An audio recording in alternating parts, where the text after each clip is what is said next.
Chapter 13. Lo, mine eye hath seen all this, mine ear hath heard and understood it. What ye know, the same do I know also. I am not inferior unto you.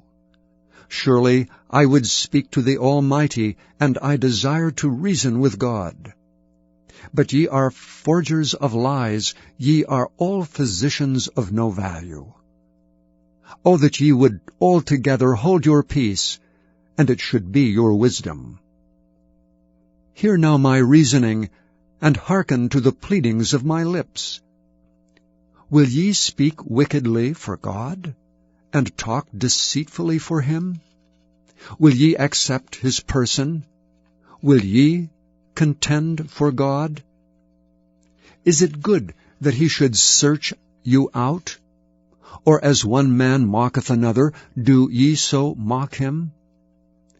He will surely reprove you, if ye do secretly accept persons. Shall not his excellency make you afraid, and his dread fall upon you? Your remembrances are like unto ashes, your bodies to bodies of clay. Hold your peace. Let me alone, that I may speak, and let come on me what will. Wherefore do I take my flesh in my teeth, and put my life in mine hand? Though he slay me, yet will I trust in him. But I will maintain mine own ways before him. He also shall be my salvation, for an hypocrite shall not come before him. Hear diligently my speech, and my declaration with your ears. Behold, now I have ordered my cause. I know that I shall be justified. Who is he that will plead with me? For now, if I hold my tongue, I shall give up the ghost. Only do not two things unto me, then will I not hide myself from thee. Withdraw thine hand far from me, and let not thy dread make me afraid. Then call thou, and I will answer. Or let me speak, and answer thou me. How many are mine iniquities and sins? Make me to know my transgression and my sin. Wherefore hidest thou thy face, and holdest me for thine enemy? Wilt thou break a leaf driven to and fro? And wilt thou pursue the dry stubble? For thou writest bitter things against me, and makest me to possess the iniquities of my youth. Thou puttest my feet also in the stocks, and lookest narrowly unto all my paths. Thou settest a print upon the heels of my feet. And he as a rotten thing consumeth as a garment that is moth-eaten. Chapter 14. Man that is born of a woman is of few days, and full of trouble. He cometh forth like a flower, and is cut down.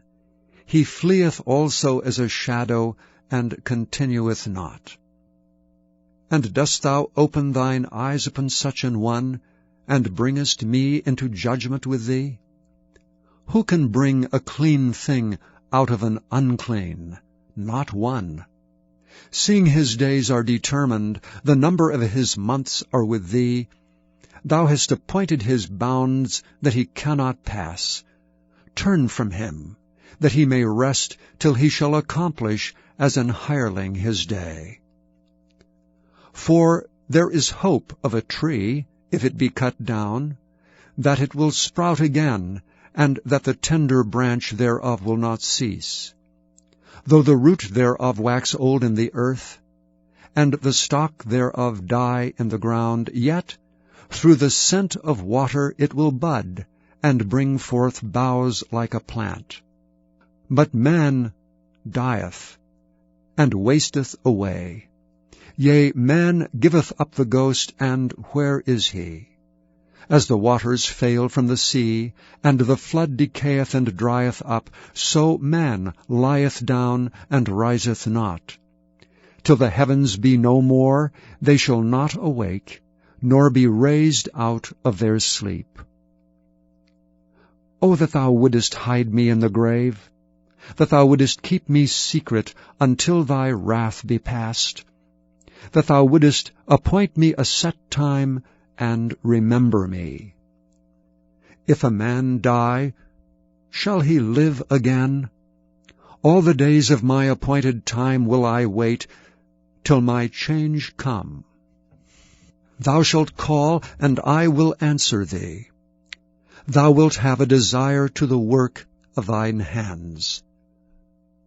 For now thou numberest my steps. Dost thou not watch over my sin?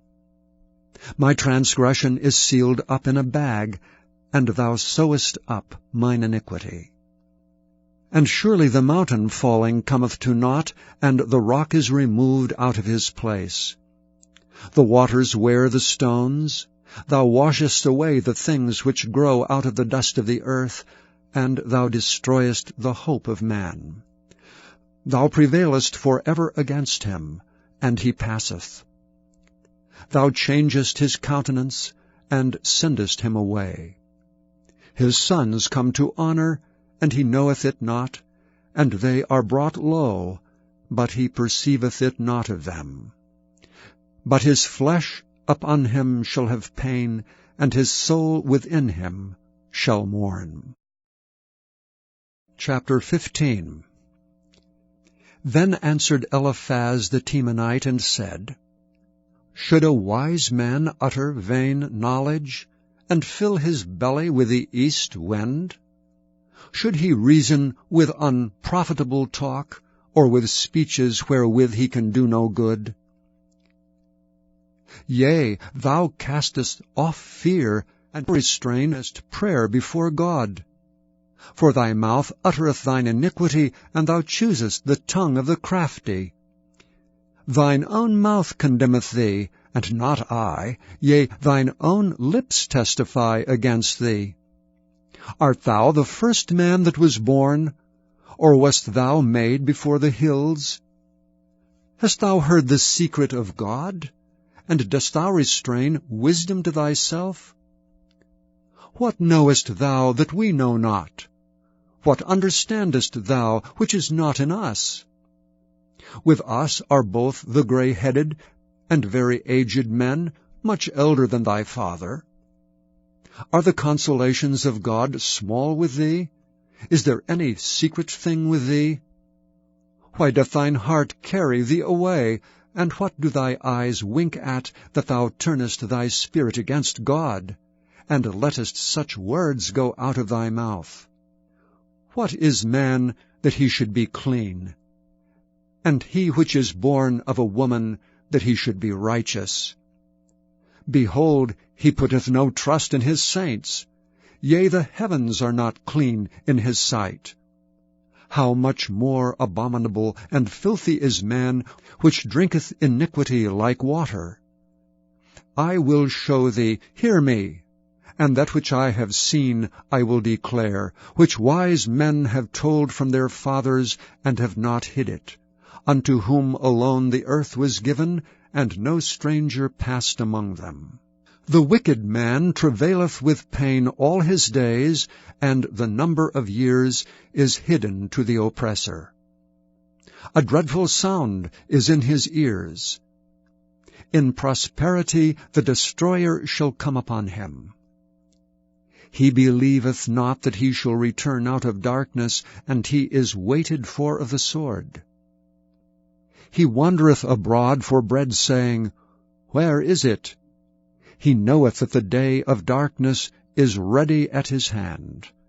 Trouble and anguish shall make him afraid. They shall prevail against him as a king ready to the battle. For he stretcheth out his hand against God, and strengtheneth himself against the Almighty. He runneth upon him, even on his neck, upon the thick bosses of his bucklers, because he covereth his face with his fatness, and maketh collops of fat on his flanks. And he dwelleth in desolate cities, and in houses which no man inhabiteth, which are ready to become heaps. He shall not be rich, neither shall his substance continue, neither shall he prolong the perfection thereof upon the earth. He shall not depart out of darkness. The flame shall dry up his branches, and by the breath of his mouth shall he go away.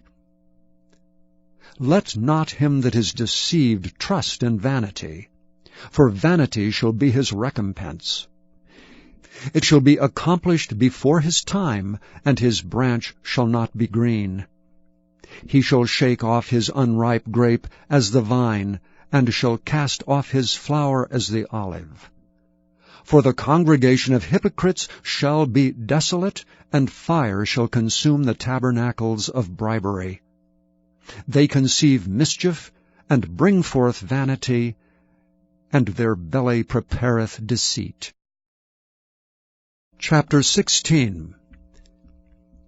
Then Job answered and said, I have heard many such things. Miserable comforters are ye all. Shall vain words have an end? Or what emboldeneth thee that thou answerest? I also could speak as ye do. If your soul were in my soul's stead, I could heap up words against you, and shake mine head at you. But I would strengthen you with my mouth, and the moving of my lips should assuage your grief. Though I speak, my grief is not assuaged, and though I forbear, what am I eased? But now he hath made me weary. Thou hast made desolate all my company. And thou hast filled me with wrinkles, which is a witness against me, and my leanness rising up in me beareth witness to my face. He teareth me in his wrath, who hateth me. He gnasheth upon me with his teeth. Mine enemy sharpeneth his eyes upon me. They have gaped upon me with their mouth. They have smitten me upon the cheek reproachfully. They have gathered themselves together against me. God hath delivered me to the ungodly, and turned me over into the hands of the wicked. I was at ease, but he hath broken me asunder. He hath also taken me by my neck, and shaken me to pieces, and set me up for his mark. His archers compass me round about. He cleaveth my reins asunder, and doth not spare. He poureth out my gall upon the ground. He breaketh me with breach upon breach. He runneth upon me like a giant. I have sewed sackcloth upon my skin, and defiled my horn in the dust. My face is foul with weeping, and on my eyelids is the shadow of death. Not for any injustice in mine hands. Also my prayer is pure. O earth, cover not thou my blood, and let my cry have no place. Also now behold, my witness is in heaven, and my record is on high. My friends scorn me, but mine eye poureth out tears unto God. O that one might plead for a man with God, as a man pleadeth for his neighbor. When a few years are come, then I shall go the way whence I shall not return. Chapter 4. And he began again to teach by the seaside. And there was gathered unto him a great multitude, so that he entered into a ship, and sat in the sea, and the whole multitude was by the sea on the land. And he taught them many things by parables, and said unto them in his doctrine, Hearken, behold, there went out a sower to sow. And it came to pass, as he sowed, some fell by the wayside, and the fowls of the air came and devoured it up. And some fell on stony ground, where it had not much earth, and immediately it sprang up because it had no depth of earth. But when the sun was up, it was scorched, and because it had no root, it withered away. And some fell among the thorns, and the thorns grew up and choked it, and it yielded no fruit. And other fell on good ground, and did yield fruit that sprang up and increased, and brought forth some 30, and some 60, and some 100. And he said unto them, He that hath ears to hear, let him hear. And when he was alone, they that were about him with the 12 asked of him the parable. And he said unto them, Unto you it is given to know the mysteries of the kingdom of God. But unto them that are without, all these things are done in parables, that seeing they may see, and not perceive, and hearing they may hear, and not understand, lest at any time they should be converted, and their sins should be forgiven them. And he said unto them, Know ye not this parable? And how then will ye know all parables? The sower soweth the word. And these are they by the wayside, where the word is sown, but when they have heard, Satan cometh immediately, and taketh away the word that was sown in their hearts. And these are likewise which are sown on stony ground, who, when they have heard the word, immediately receive it with gladness, and have no root in themselves, and so endure but for a time. Afterward, when affliction or persecution ariseth for the word's sake, immediately they are offended. And these are they which are sown among thorns, such as hear the word, and the cares of this world, and the deceitfulness of riches, and the lusts of other things entering in, choke the word, and it becometh unfruitful. And these are they which are sown on good ground, such as hear the word, and receive it, and bring forth fruit, some 30-fold, some 60, and some 100. And he said unto them, Is a candle brought to be put under a bushel, or under a bed, and not to be set on a candlestick? For there is nothing hid which shall not be manifested, neither was anything kept secret, but that it should come abroad. If any man have ears to hear, let him hear. And he said unto them, Take heed what ye hear. With what measure ye mete, it shall be measured to you. And unto you that hear shall more be given. For he that hath, to him shall be given, and he that hath not, from him shall be taken even that which he hath.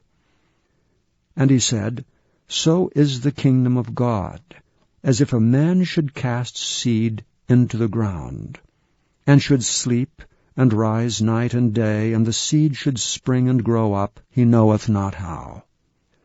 For the earth bringeth forth fruit of herself, first the blade, then the ear, after that the full corn in the ear. And when the fruit is brought forth immediately, he putteth in the sickle, because the harvest is come. And he said, Whereunto shall we liken the kingdom of God? Or with what comparison shall we compare it? It is like a grain of mustard seed, which when it is sown in the earth is less than all the seeds that be in the earth. But when it is sown, it groweth up, and becometh greater than all herbs, and shooteth out great branches, so that the fowls of the air may lodge under the shadow of it. And with many such parables spake he the word unto them, as they were able to hear it. But without a parable spake he not unto them. When they were alone, he expounded all things to his disciples. And the same day, when the even was come, he saith unto them, Let us pass over unto the other side. And when they had sent away the multitude, they took him even as he was in the ship. And there were also with him other little ships. And there arose a great storm of wind, and the waves beat into the ship, so that it was now full. And he was in the hinder part of the ship, asleep on a pillow. And they wake him, and say unto him, Master, carest thou not that we perish? And he arose and rebuked the wind, and said unto the sea, Peace, be still. And the wind ceased, and there was a great calm. And he said unto them, Why are ye so fearful? How is it that ye have no faith? And they feared exceedingly, and said one to another, What manner of man is this, that even the wind and the sea obey him? Please visit YesTheBible.com.